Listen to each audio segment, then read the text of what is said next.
It says Misa Elise, yeah, Marissa Elise Mendez. It's honestly one of the only connections I have to her boyfriend Patrick, which for 20 years or so, I was made to believe like he was my son, biological son. You know, for 20 years. I mean, and the girl, the mother of Patrick, her name was Terry. That's how I thought. Um, he was my son. I did see him last time. Last time I saw him was at Piper's. Marissa over here brought him in because I said, yeah, I think I might have a son. Just we don't see eye to eye. She said, she's your son. You always have a chance. I thought it was just so creepy and weird after the history.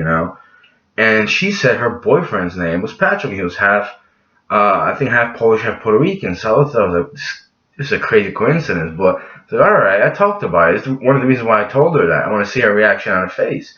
And then a couple weeks later, I go into Piper's. I didn't know anything that he was gonna be there, and I think it's him. She didn't introduce him. Later, I think she said, "Oh yeah, that's Patrick. That's my boyfriend," something like that. But we sat there. We didn't. I couldn't even sit at the bar. It was something weird, and it was just like very. The lights were very dim. It almost. I felt like like we weren't there or something. It was very disturbing. And I just sat there. And I drank my beer or something like that, and I wasn't even sitting at the bar. All of us were sitting like behind, 2, 3 feet away. We didn't even like get to the bar stool. Anyway, and it was just like he was so quiet and timid, that guy Patrick. But I remember him for a couple years ago, except I didn't really see him. I think I saw him once, and he was just like very angry at me. And it's like it's about closure and manipulation. And it's like it's if he was my child, my parents told me you don't have a child, you don't have a kid with anybody. Terry, who? They don't know that. Other people do know that. They play this little game. Except, I'm not saying if he was my child, he'd be smarter, maybe, have a common sense, you know? Because I'm pretty sure I saw him in 2012, and, I think I was with Ken Waldman. He went to do this job, and, it was someone like Pat, I think it was Patrick. It was, I guess it was at their house, and this dog just, urinated all over the speaker, and it did it before, like hours prior, and it smelled. And I was like, oh, I made a joke. Oh, he probably thought it was a fire hydrant. It wasn't too funny, but it's like, the kid probably hated me for that. Maybe because I made that joke. I wasn't doing disrespect. I could have been very mean to him. It's like, your dog pissed in your room. Why don't you clean up after yourself? You know? That was one of the times I saw him, too. And it's just, like, very odd. It's like, what, and, his, I don't want to say stepdad, but Terry, his mom, because this is what this video was going to be about. It's just that, I don't know where Terry's Facebook is. Back then, I remember I think I saw her on MySpace, and she went out with this guy, Angel Ramirez. We used to go to St. Anthony's School. Actually, the whole story with Terry, she went to School 15, Christopher Columbus School in Elizabeth, New Jersey. And it's like, that's when I know her from, except another time I met her was like 97, 98, and then we talked on the phone a bit. But it's like then, I think it was her mom or sister, and I said, well, I want to settle down with someone else senior year of high school. And she said, oh, you're only just trying to get your thing wet. It's like so disgusted. It's like, I was just shocked that someone said that. It wasn't Terry. I think it was someone else. I think it was her mom.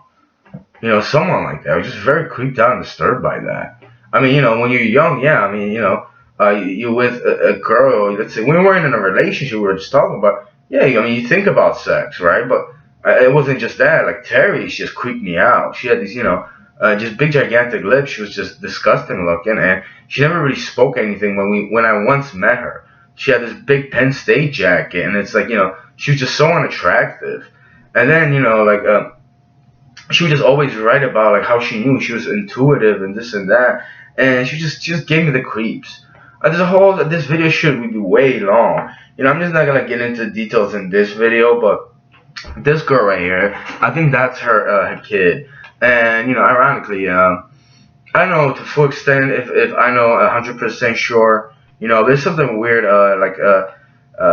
incestual going on here, and with that girl and, like, a lot of people that I've known. I'm not into that stuff, I'm not even good into the incest thing because people, speculate, say I did this, and that. I don't care if I did. Yeah, I'm not into that part of manipulated, and I would be open about that. But it's about like a manipulation and suppressing somebody's mind, my mind, for like making me feel like I had a kid and I failed at being a father or something. I didn't even see him. I couldn't conceptualize. I was like, well, why can't I? Like why not have a relationship? Did I say something? Did I get in an argument? Maybe I just didn't want them. It's like maybe they were. It's just very odd. And eventually it was Terry and Patrick, Karolek, as I like to call him. He's a little very much on the homosexual side, and in fact, I think he's a pedophile, very major pedophile. But anyway, it's just that those people are manipulating me to the point where just I got depressed. I got depressed and sad, and a lot of times when I drink, it just it hurt for years. But that level of just manipulating somebody to like to make him feel that kind of hurt. It's like what are you doing that for? Like, what is your end game with that? And Terry, Patrick's mom, I remember she used to call me a gay, a homo, and a herb, like a loser, a chump. It's like, well, just leave me alone. I don't want to talk to you then. I want nothing to do with you. And then she has, she went out with this kid, Lewis, who like in '99, I just went to, I went to with these kids. They're kids, they're pretty demonic and disturbed and retarded somewhat. But went to this motel in Seaside Heights, and this kid just wanted to fight me about his girl. And he never said the name Terry.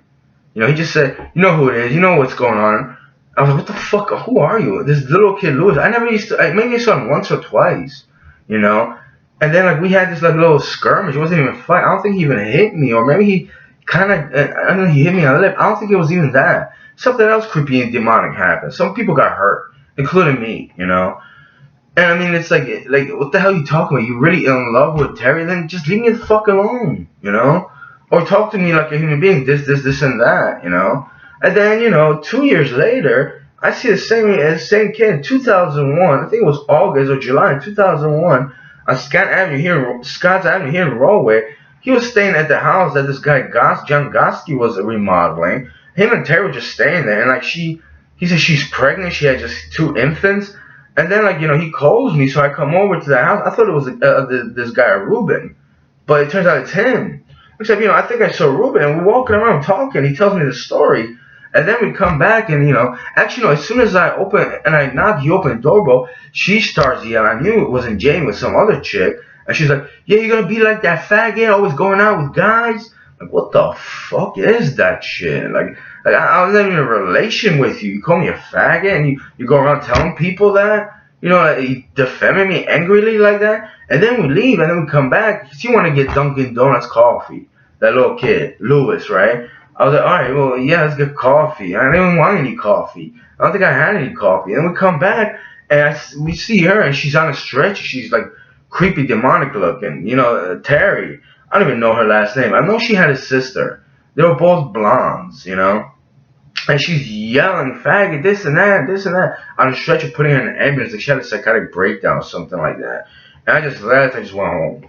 But, that was in 2001. And after that, yeah, on MySpace, it's like, I found her. I didn't know it was her. And and one time I was playing chess. We started playing chess on Yahoo, like chess. And she said, fuck you. And like, yeah, we play chess. It's like, what the fuck are you even talking about? Because I said some things about you? Because I thought some things about you? Well, let's have a conversation about that. Hit me up, on video. I want you to explain to me. I want to know if Patrick is my child. If not, why you going around telling people that? Why are you making me feel that? And why is this loser over there, just like, whoring herself, prostituting herself, and it's borderline brain dead?